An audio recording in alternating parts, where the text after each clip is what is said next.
Aqui nós vamos deduzir mais essas três identidades vetoriais, né, seguindo a ordem do nosso PDF. E essa 23ª aqui vai ser a mais simples nesse vídeo, né? É o Laplaciano de um campo escalar. Essa 22ª, aqui a gente tem o produto vetorial entre o vetor A e o nabla.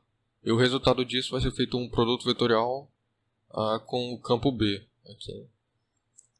Então, ele resulta nesse segundo membro aqui. E a gente tem o mesmo primeiro membro aqui em cima, escrito de outra forma. Aqui está o gradiente de um campo vetorial. Né? E então isso daqui vai ser um tensor de ordem 2. Essa operação aqui de produto interno vai reduzir a ordem desse tensor de ordem 2 em uma ordem. Então o resultado nessa parcela aqui é um tensor de ordem 1, que é um vetor. A gente vê que essa parcela aqui se repete aqui, né? Então existe uma igualdade entre essa parcela aqui e essas outras duas, que foi a identidade 4.15. Então, começando aqui pela 4.21, a gente sempre repete aqui o primeiro membro e expande ele em notação inicial, né? A operação mais externa é esse produto vetorial aqui. Então é por ele que eu vou começar. Epsilon de IJK. Aí eu vou pegar o primeiro vetor que está participando desse produto vetorial aqui, que é esse vetor, na componente I. Então vou repetir aqui. A produto vetorial com nabla. Aí eu coloco o parênteses e esse subscrito aqui para indicar que eu estou olhando para componente I desse vetor. E mais uma vez reforçando aqui, a componente I não é a projeção desse vetor na direção do versor de x. Não é aquela base IJK. Esse I aqui é simplesmente um indexador para um somatório. Né? Então tudo isso daqui está explicado na primeira parte desse curso. Esse vai variar de 1 até 3 e assim a gente vai ter as três componentes. Mas a gente só faz a operação efetivamente com uma e replica isso para as outras componentes. Né?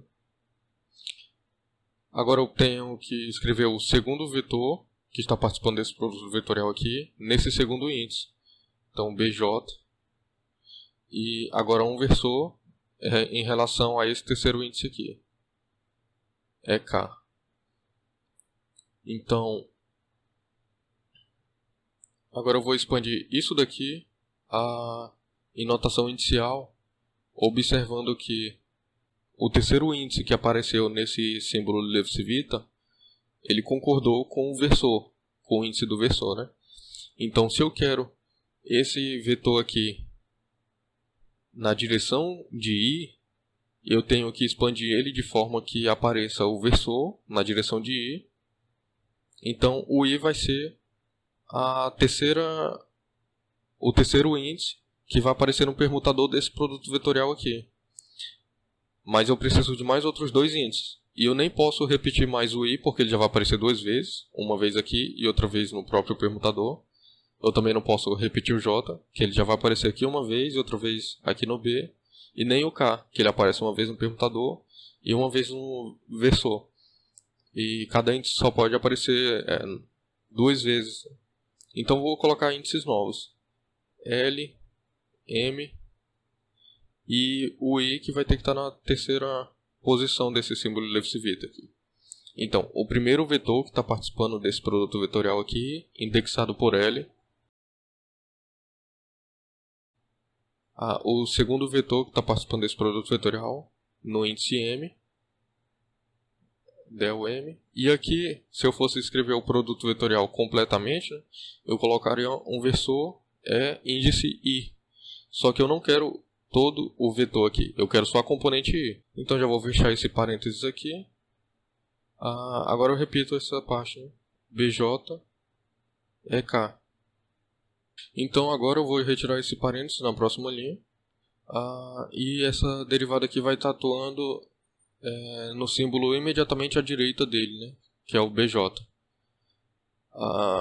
Outra coisa que eu vou fazer é uma permutação dupla aqui porque eu quero que esse índice I apareça na terceira posição aqui desse permutador. Para concordar com a terceira posição do índice I aqui nesse permutador, e assim usar aquela identidade que relaciona o produto de dois símbolos de Levi-Civita com os deltas de Kronecker. Então eu não vou precisar colocar nenhum sinal, porque eu faço uma permutação de I com J, aí o J vem para cá, e então o I, que vai estar na segunda posição, eu faço uma permutação com K. Então essa segunda permutação gera dois sinais negativos, né? Um da primeira e um da segunda, e eles se cancelam. Agora eu repito esse símbolo aqui, LMI, AL, DELM, BJ, EK. E agora eu vou usar a relação, que é dada assim de forma direta já, o primeiro índice daqui e o primeiro nesse primeiro delta de Kronecker. Então JL vezes um delta do segundo com o segundo, KM, menos um delta do primeiro com o segundo, JM, vezes o delta do segundo com o primeiro, KL. Agora eu repito isso daqui, né? Porque eu tenho a igualdade entre essa diferença de produtos de delta de Kronecker e esse produto de símbolo de Levi-Civita. Aí aqui eu repito AL, DELM, BJ, EK. E agora eu vou fazer a distributiva.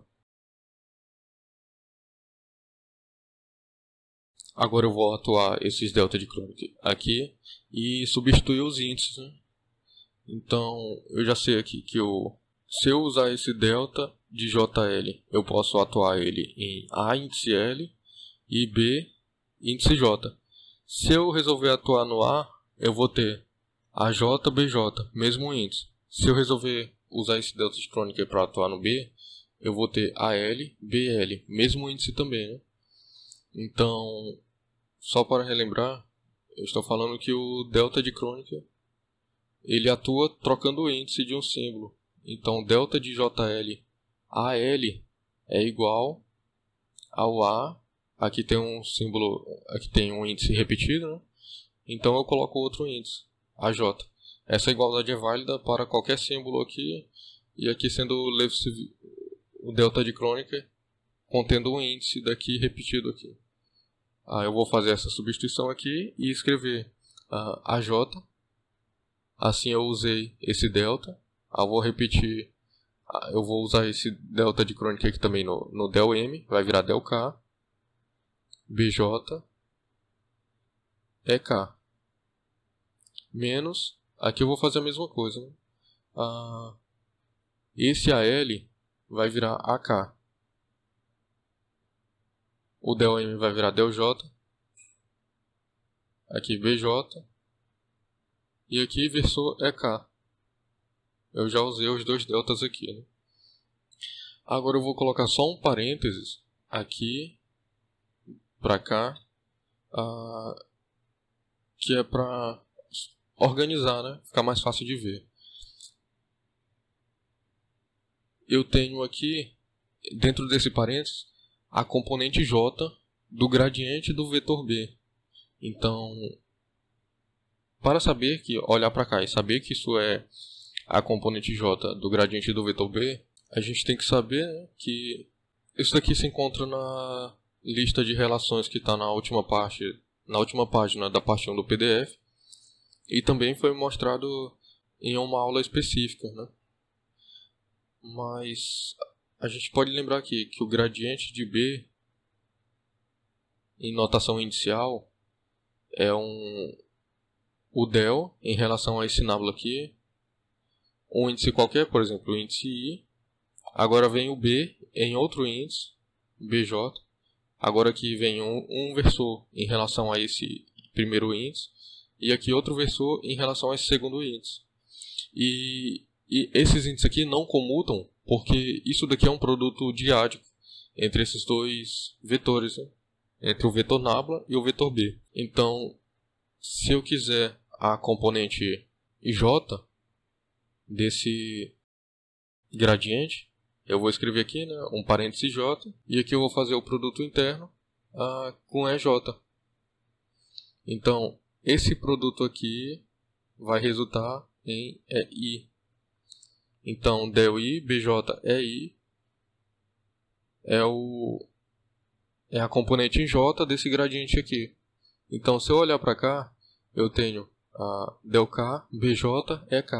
Isso vai ser a componente J, que é o versor que não está aqui, ó.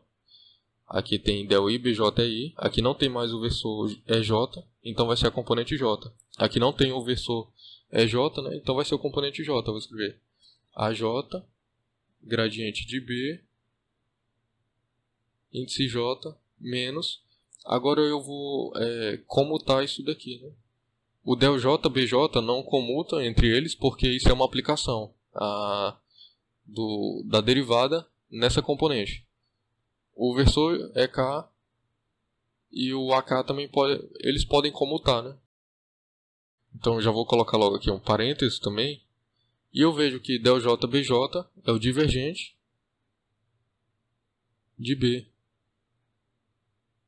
Eu repito aqui, AK, EK. Aqui, nessas deduções em vídeo, eu faço de forma bem explicada, né? Porque de forma mais direta está no PDF. Lá tem a lista, a tabela de todas as 100 identidades que a gente está demonstrando aqui. E no sumário dá para ir direto para a página que tem a demonstração da respectiva identidade vetorial. Então aqui a gente vê se tem um símbolo aqui com o índice J e outro símbolo aqui com o mesmo índice. Foi essa ideia que eu usei para pegar isso daqui e transformar em um produto escalar. Agora eu vou pegar isso aqui e transformar em um produto também. Foi essa ideia que eu peguei para transformar isso aqui em um produto interno. E aqui também tem o mesmo índice, eu vou transformar em um produto interno do vetor A com o gradiente de B. Menos, aqui já tem o divergente de B. E AK, EK é o vetor A. Então, assim eu termino de demonstrar já essa identidade aqui. Então, tá aqui A ponto gradiente de B menos divergente de B vezes A. Agora eu vou para essa identidade aqui, A4.22. Que eu tenho que partir do mesmo primeiro membro, né? Que é o vetor A, produto vetorial com o nabla, e o resultado disso, produto vetorial com o campo B. E uma coisa que já dá para lembrar também, né, que se eu estou partindo do mesmo primeiro membro aqui, quando eu entrar na notação inicial, se eu for sair em outro resultado, na verdade eles são iguais, né? É outra forma de representar. Então isso quer dizer que eu vou tomar decisões diferentes aqui nesse meio, de forma a chegar aqui. Então, as deduções dessas identidades servem de forma a um treinamento, né, para se acostumar a usar essa notação. E daí quando a gente estiver trabalhando com operações vetoriais mesmo, dá para obter ou um resultado ou outro, dependendo do caminho que a gente decida seguir na notação inicial. Então eu vou expandir essa operação mais externa aqui, que é um produto vetorial. Então, epsilon de JK, esse primeiro vetor dessa operação no primeiro índice, o segundo vetor nesse segundo índice, e o versor no terceiro índice. Agora eu vou expandir isso daqui usando a mesma explicação lá de cima, né? Eu vou usar dois novos índices aqui, porque todos os outros que aparecem já estão sendo usados duas vezes. Eu não posso inserir mais um I, nem um J aqui. Até porque o I já vai aparecer pela segunda vez aqui, e o motivo dele estar na terceira posição desse permutador é que ele vai dar a direção desse vetor, e eu quero um módulo naquela direção, né? Então, o primeiro vetor desse produto no primeiro índice, o segundo vetor no segundo índice, fecho parênteses, BJ, EK. Agora eu vou fazer aquela permutação dupla aqui no I, JKI, epsilon de LMI, AL, DELM, BJ, EK. Vou usar a identidade de novo, né? Então, delta de JL, delta de KM, menos delta de JM, delta de KL. E eu repito essa parte aqui, AL, DELM, BJ, EK. E agora eu vou fazer essa distributiva aqui. Aqui, na identidade anterior, eu decidi atuar direto esses deltas aqui nesses símbolos, né? Aqui eu vou tomar uma decisão diferente, é o que vai gerar o resultado diferente. Eu sei que um produto entre dois símbolos de Levi-Civita vai ser igual a uma diferença de produto de dois deltas de Kronecker. Então agora eu vou usar esse produto de delta de Kronecker como ele fazendo parte de uma outra identidade desse tipo. Então vou preencher esses índices aqui com base nele. Eu preencho o resto dos índices dessa identidade, isolo ele, e o que sobrar aqui eu substituo no lugar desse produto de deltas. Mas eu não posso preencher os índices aqui da mesma forma que eu já obtive esse produto de delta. Senão, quando eu colocar, vai ter esse termo aqui, que é um produto de dois símbolos de Levi-Civita, mais um outro produto de delta de Kronecker, que vai ser simétrico a esse. Eu vou acabar retornando aqui para cima. Então, quando eu for preencher isso, eu tenho que pensar de uma forma um pouco diferente. E essa forma é o seguinte: o delta de Kronecker ele é simétrico. Então, o delta de JL é igual ao delta de LJ. Por exemplo, o delta de KM é igual ao delta de MK. Então, se eu pegar isso e preencher aqui da seguinte forma, delta de JL, delta de MK. Agora, eu obtenho os índices desse delta aqui usando o primeiro índice desse e o primeiro índice desse. E desse delta aqui é o segundo índice desse aqui, vezes o segundo índice desse permutador. E eu tenho que ter um terceiro índice, né, que ele não aparece nesse lado da identidade. A gente pode ver que o I estava aqui nessa terceira posição desses deltas, e ele não apareceu aqui, né? Então vou ter que escolher um índice novo, que eu ainda não usei nessa linha de conta. Então vou colocar o índice P, por exemplo. Agora sim, eu tenho o produto dos meus dois símbolos de Levi-Civita. Eu posso preencher o resto aqui da identidade. Então vai ser o primeiro e o segundo. Então JK menos o segundo e o primeiro. Então ML. Então agora eu vou isolar esse produto de deltas aqui, né? Só vou fazer uma coisa diferente, que eu vou, ao invés de escrever delta de MK, eu vou escrever o delta de KM. Só por questões estéticas, para ficar igual aqui, porque o delta de KM é igual ao delta de MK, e eu não estou alterando nada. Então ele é igual a esse produto, epsilon de JMP, epsilon de LKP, mais esses deltas aqui, né? JK, ML.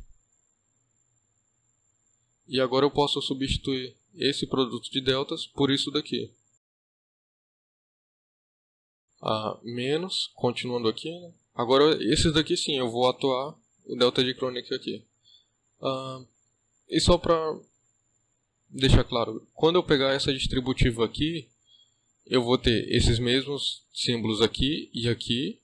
Aqui eu vou ter mais e aqui menos, mas os deltas são diferentes. Aqui é um delta de JM, delta de KL. Aqui é o delta de JK, delta de ML. Então, eles não vão se anular, né? Se eu não fizesse a troca aqui nesses índices e tentasse construir essa identidade, eu ia acabar voltando com uma parcela simétrica a essa. Então, esses truques aqui na notação inicial que devem ser bem dominados. Aqui esse AL vai ser atuado por esse delta e vai virar um AK. Esse del-M vai ser atuado por esse delta e vai virar um del-J. Aqui eu repito o BJ e o versor é K. Aqui eu posso colocar um parênteses, né, só para ficar mais fácil a visualização. E eu já sei que aqui tem um divergente de B, né? Agora eu vou repetir fazendo a distributiva aqui. Essa parte aqui, né, que eu vou comutar esse AK para escrever aqui depois do parênteses. Esse parênteses eu já sei que é o divergente de B. Aí eu tenho AK versor índice K. Aqui eu tenho um produto de símbolo de Levi-Civita. Não faz sentido eu querer usar essa identidade aqui para substituir, que eu vou obter uma diferença entre dois produtos de delta de Kronecker. Então, quando eu fizer distributivo, eu vou voltar com essa parcela menos uma parcela que é simétrica a essa. Elas vão simplificar e eu vou acabar voltando para essa linha de conta aqui. Então, se eu já cheguei aqui, eu não vou querer voltar de onde eu já parti. Vale a pena eu lembrar também aqui em cima que eu estou tentando mostrar essa identidade e uma das parcelas dessa identidade tem dois produtos vetoriais, né? Eu sei que para cada produto vetorial eu tenho que usar um símbolo de Levi-Civita. Então, esse é um indicativo que está no caminho certo. Eu tenho que olhar também o seguinte: o versor aqui mais externo, ele vai fazer parte do produto vetorial mais externo. Porque o produto vetorial mais interno, ele vai participar do produto vetorial mais interno, como uma componente. Então, nesse símbolo de Levi-Civita não tem o índice K, que é o índice desse versor. Nesse aqui tem. Então, isso significa que esse símbolo de Levi-Civita vai ser do produto vetorial mais externo. Então, eu vou escrever ele aqui, só que eu preciso que esse K seja o terceiro índice. E se eu fizer simplesmente uma permutação aqui, eu vou ganhar um sinal de menos. E eu sei que a identidade que eu quero demonstrar não tem um sinal de menos aqui. Então, ou eu faço uma permutação única aqui e faço outra aqui para compensar, ou eu tenho que fazer duas aqui. Mas tem que ser duas de forma que o K fique na terceira, como sendo o terceiro índice. Então, para que não fique um raciocínio muito complexo, eu não preciso decidir tudo isso de uma vez só. Eu posso escolher fazer só uma permutação aqui e uma aqui, e se não sair a identidade que eu quero, eu volto para cá e faço duas permutações aqui. E continuo desenvolvendo aqui. Então, eu vou ter uma decisão para fazer aqui, né, que pode sair em dois caminhos diferentes. Eu vou fazer uma permutação aqui e uma aqui. É a minha escolha. Então, aqui eu vou ter o epsilon de L, PK. Fiz uma permutação aqui. Então, eu vou escrever esse AL, porque é o primeiro índice. Eu estou devendo um sinal de menos por essa permutação. Só que eu já vou fazer uma permutação aqui também. Vou colocar... Eu deixei esse símbolo logo aqui, porque ele tem o índice igual ao primeiro índice. Então, isso está me dizendo que ele vai ser o primeiro vetor do produto vetorial mais externo.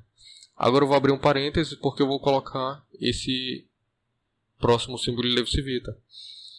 Então, eu preciso que o P esteja na terceira posição desse permutador, porque eu vou precisar aqui da componente P do vetor que tiver aqui dentro, né?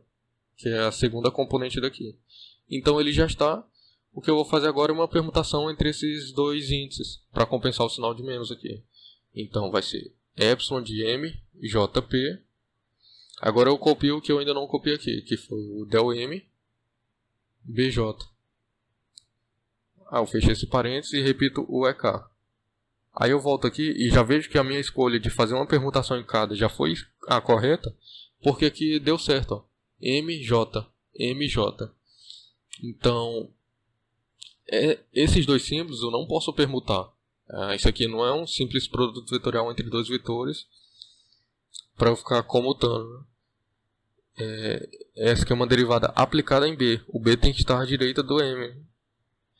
Então, Agora aqui sim eu vou fazer a atuação desses deltas trocando índice. Esse delta vai atuar nesse A. Isso daqui vai virar um AM. Eu vou repetir esse del M. Esse BJ vai ser atuado por esse delta e vai virar um BK. E aqui o versor é K, que eu só repito, né? Então aqui eu já concluí essa parcela, é o divergente de B. Isso daqui é o vetor A. Agora aqui já ficou bem mais simples, né? Mas eu ainda vou só repetir aqui fora. Epsilon de L PK, AL. Isso daqui dentro eu sei que é o rotacional de B no índice P. Certo? Epsilon de MJP, del MBJ. Se tivesse o versor EP aqui dentro, esse aqui seria o vetor completo, né? O rotacional. Como não tem um versor, ele é simplesmente a componente P desse rotacional. Aqui eu repito o EK. Mas esse AM del M eu posso colocar um parênteses aqui, porque eu vejo que aqui eu tenho um produto escalar, e o resultado desse produto escalar é que eu vou atuar no B, porque eu não tenho como fazer uma operação primeiro atuando essa derivada em B e o resultado disso trabalhar aqui com A. A notação inicial me mostrou isso aqui, ó. Só naturalmente esses dois índices são iguais e o índice desse é diferente desse. É outro caso aqui, ó, porque o índice desses dois era iguais, então eu sei que eu já poderia trabalhar neles dois aqui e montar o divergente de B. Aqui eu não posso trabalhar no del M BK. Então eu vou pegar a M del M e esse parênteses aqui eu vou repetir, ele vira o vetor A, produto escalar com nabla, e o resultado disso aqui fora, BK é K, é o vetor B. Aí eu repito essa outra parcela. Menos o divergente de B vezes A. Agora aqui já ficou fácil ver o produto vetorial mais externo. LPK, LPK. Então, esses dois aqui são os vetores que participam desse produto vetorial mais externo. O vetor A vezes o rotacional de B mais A, produto escalar com nabla, e o resultado disso vai atuar em B, menos o divergente de B, e o resultado disso vezes A. Então, terminei aqui essa segunda identidade, né? Então, vou conferir aqui. A, produto vetorial com rotacional de B, A, produto vetorial com rotacional de B, mais A ponto nabla vezes B, A ponto nabla, né, vezes B, isso daqui está atuando em B, menos divergente de B vezes A, menos o divergente de B vezes A. Agora a gente vai para essa terceira identidade aqui, a 4.23, que ela é bem simplesinha, né? Eu vou já fazer aqui nesse pedaço. O divergente do gradiente de um campo escalar, eu vou escrever aqui em notação inicial, né? O divergente, então vou pegar del I, e esse vetor aqui também no mesmo índice I. Então, gradiente de φ no índice I. Então eu vejo lá como se escreve o gradiente de φ, ele vai ter uma direção, né? Porque ele é um vetor. Então eu escrevo de forma que eu obtenha esse gradiente de φ com o versor indexado em I. Eu estou falando disso aqui. Gradiente de φ igual a del I, φ é índice I. Então aqui está aparecendo o I duas vezes, né? O que eu vou fazer é olhar que isso daqui é a componente em I do gradiente de φ. Agora eu pego isso e substituo aqui, porque eu não vou carregar esse versor. Aí eu vou manter a consistência de dois índices I, né? Então vou ter esse del I φ aqui. Então pronto, mantive 2i. se a gente ficar sempre atento, que só pode ter no máximo 2 índices iguais, já evita um erro de atenção, né, de eu carregar esse versor de aí para cá, aí apareceria 3 índices i, uma inconsistência. Então, o del i, a gente vê aqui que tem 2 índices iguais. E 2 índices iguais é o produto escalar entre esses dois vetores, né? Então, nabla, produto escalar com nabla. E aqui o φ. Só que isso daqui é nabla ao quadrado, né? Ou seja, o laplaciano de φ. Vou lembrar aqui de uma coisa, é que essa definição só é válida para o laplaciano quando isso daqui é um escalar. Então, se eu tiver um vetor que também aceita o laplaciano, né? Existe o laplaciano de vetor, não é verdade que o gradiente desse vetor e depois o divergente desse gradiente vai resultar no laplaciano. Então, mas isso fica para outra identidade. Então aqui a gente demonstrou essas três. Então por esse vídeo é isso.